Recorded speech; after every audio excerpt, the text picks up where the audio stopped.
Hi everyone, this is Mel from Cardstock Concoctions. How is everyone doing today? Thank you guys for joining me for day 3 of my 12 days of Christmas. This is my pinch top box. Now if anybody watched last year's 12 days of Christmas and remembers, I actually made a small version of this with a piece of paper that was 6 by 6. This is what I'm calling the medium version. I actually also have a large version of this that's coming up as well. So let's go ahead and get started. So we're gonna set this off to the side. What are we going to be using today? I'm actually gonna do all the stamping first, so that way it has a little bit of time to dry before we punch it out and things.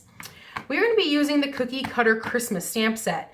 And I absolutely adore the stamp set. I don't know what it is. This is still in the annual catalog. So it is in the Christmas section of the annual catalog, not the specialty catalog. Also out of here, we're gonna be using the warm heartfelt greetings for a very Merry Christmas as well. So we're gonna go ahead and get started stamping. I'm gonna grab in all my pieces here. I'm gonna do the little small piece first here. And this is a 1/2 inch by 3 inch piece of Whisper White. And we're gonna be using Early Espresso ink. And I decided to do everything in one color instead of 2 this time, just to see how it looked. Maybe pull it down towards me just a little bit. So I don't have to stick my head so far into the camera for you guys. I'm gonna see if I like it. Much better, beautiful. This piece here is approximately 2 1/4 by 3 1/2. I just did it in a long strip because I'm gonna do multiples of these. So I cut mine in strips. It's so much easier for me. I'm gonna go ahead and I'm gonna ink up my lovely reindeer stamp here because he is just too cute. All right, he's just too cute. We have to ink him up just a little bit because he's adorable. Stamp straight down, hold for just a few seconds. Straight up. Now, if you guys actually wanted to watercolor him in, you can do that as well. I've seen some examples of that and I think they look adorable. Okay, we're gonna set all of these stamped pieces off to the side for just a few minutes for drying reasons.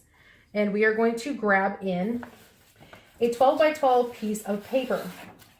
Now, whichever one you guys choose, this came from Candy Cane Lane Designer Series paper. So here we go. Grab in your Simply Scored scoring tool. So the first score line you're gonna need to make, if you guys have directional paper, make sure your direction is facing up to start with, because I'm gonna give you guys the first 12, then we're gonna rotate. So whichever direction you want to go up and down, make sure you guys start with it up and down. So 12 by 12 piece of paper, you're gonna wanna score at 1/2 inch. Wrong side of my scoring tool there. 1/2 inch all the way down. Sorry if this gets out of camera range. Just know that I'm going all the way down. My camera range is only so big because my desk is only so big. 3 3/8 of an inch. Again, 3 3/8 of an inch. 6 1/4 of an inch. 6 1/4. 9 1/8. 9 1/8. Oops, that's not it. 9 1/8.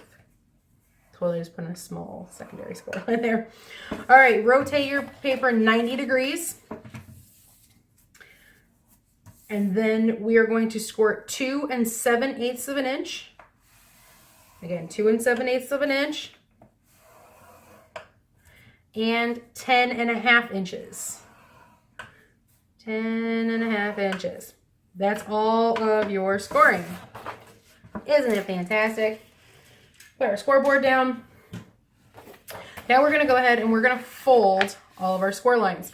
So that 2, I'm gonna start with the bottom ones. I'm gonna do it this way so you guys can actually see. Now, this top score line, this 10 1/2 inch score line, you wanna fold it backwards. So you wanna go opposite of what you normally would do. Okay. You guys can see, it's a big piece of paper and I'm manipulating it. I normally have more room, but because my tripod's also on my desk, so you guys can actually see what it is that I'm doing, I have to do a little more paper maneuvering. So sorry for my hand in the way. And last but not least. Okay. Now I'm going to try to show you guys this on the best possible spot.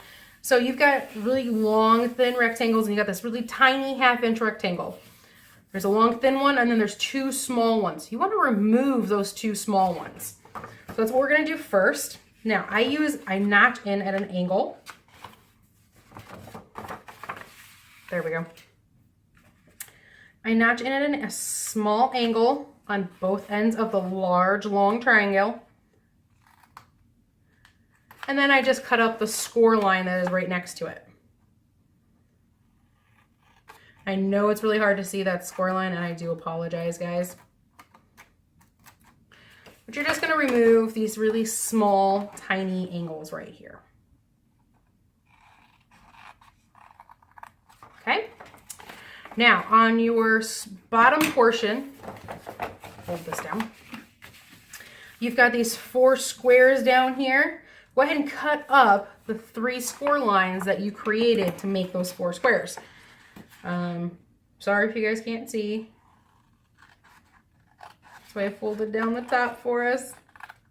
Go as straight as you can. Obviously mine wasn't, because I'm trying to make sure that you guys can see. I'm actually gonna get out my long scissors. Why am I doing this with short scissors? Long scissors are fantastic for this.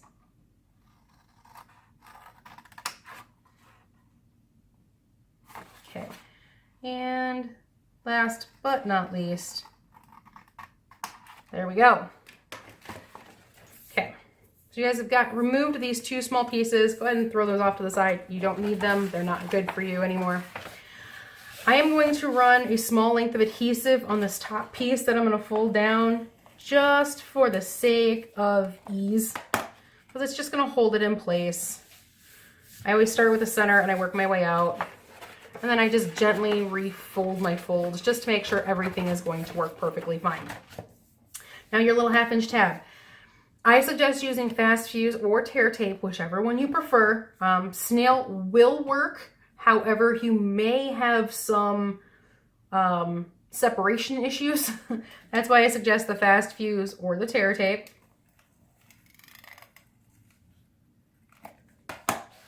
Just run yourself a nice thick line there, and then I fold it over, line up your 2 edges, stick it down.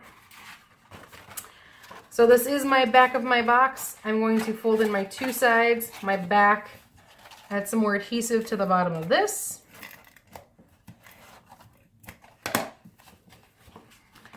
and line up and fold down.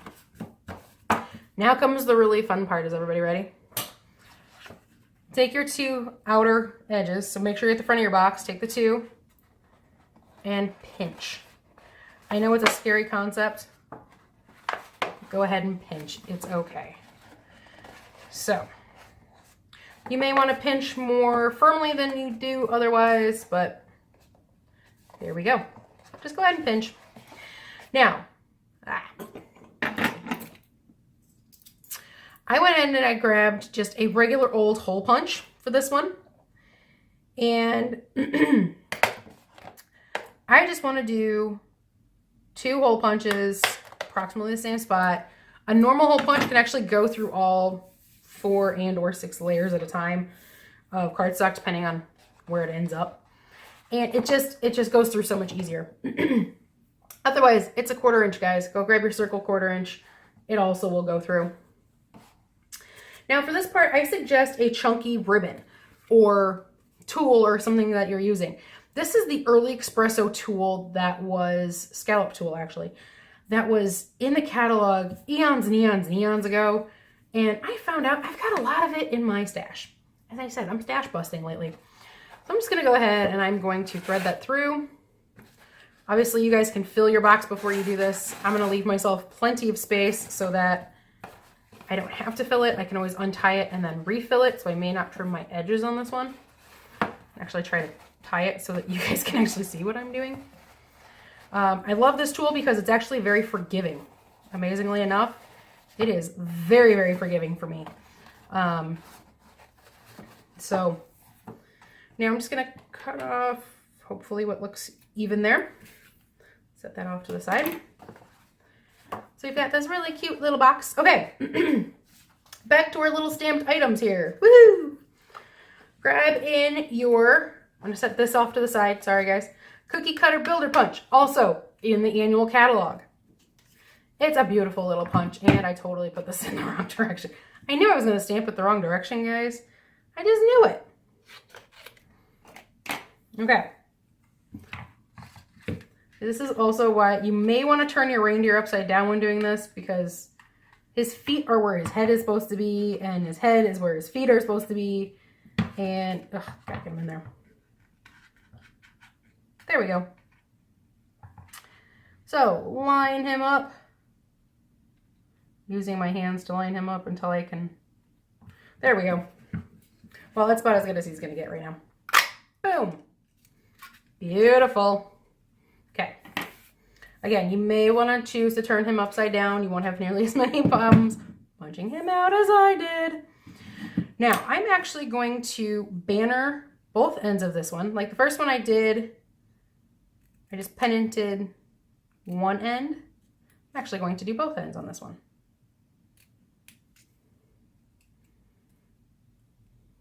Or do I want to do the opposite? I think I want to go the opposite way.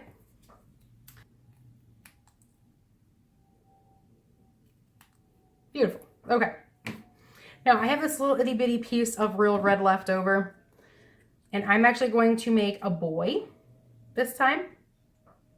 So I'm actually just going to stick him back into my punch.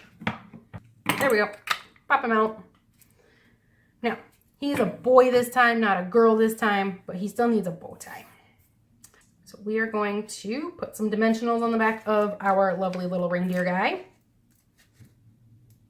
I use 2 because I don't like him to have a saggy bottom.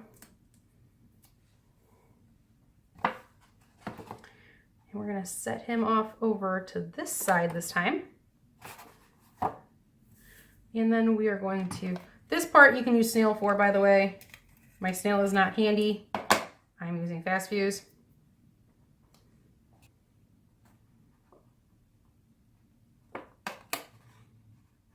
And more or less just scoot it out just a little bit.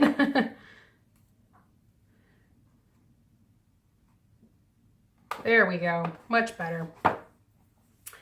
And last but not least, I'm going to grab a glue dot because he's a boy and he needs his little bow tie. I'm gonna put his little bow tie on. And there we go. So I hope you guys enjoyed. Woo. Day 3 of my 12 days of Christmas. If you guys have any comments or questions, go ahead and leave me a comment and I will get back to you guys as soon as I can. If you enjoyed this project, please go ahead and like it. If you'd like to see more projects like this, please go ahead and subscribe. This is Mel from Cardstock Concoctions saying, please come and join me again on day 4 of our 12 days of Christmas. And I hope you guys have a great day. Thanks. Bye.